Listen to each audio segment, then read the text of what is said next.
wonderful introduction.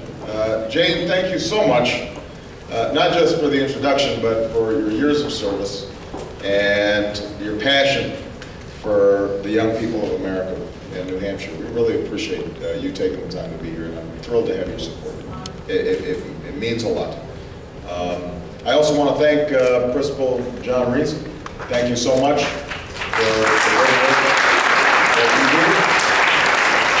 To all the faculty and staff and support staff, administrators here at the school, thank you so much for the great work that you do. You know, I've visited many schools, and I've spoken to many teachers and students throughout my 2 decades of public service.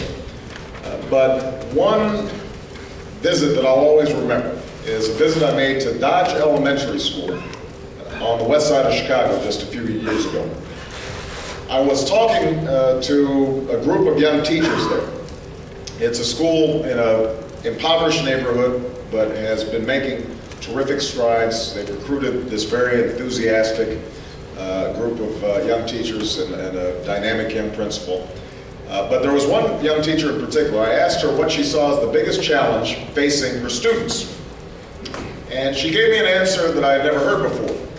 She spoke about what she called "these kids syndrome," the tendency to explain away the shortcomings and failures of our education system by saying that these kids can't learn, or these kids don't want to learn, or these kids are just too far behind.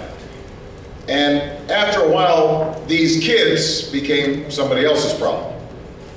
And this teacher looked at me and she said, "When I hear that term, it drives me nuts. They're not these kids, they're our kids, all of them." She's absolutely right. The small child in Manchester or Nashua whose parents can't find or afford a quality preschool that we know would make him more likely to stay in school and read better and succeed later in life, he's our kid. The little girl in rural South Carolina or the south side of Chicago whose school is literally falling down around her and can't afford new textbooks and can't attract new teachers because it can't afford to pay them a decent salary, she's our kid. The teenager in suburban Boston who needs more skills and better schooling to compete for the same jobs as the teenager in Bangalore or Beijing, he's our kid. These children are our children. Their future is our future.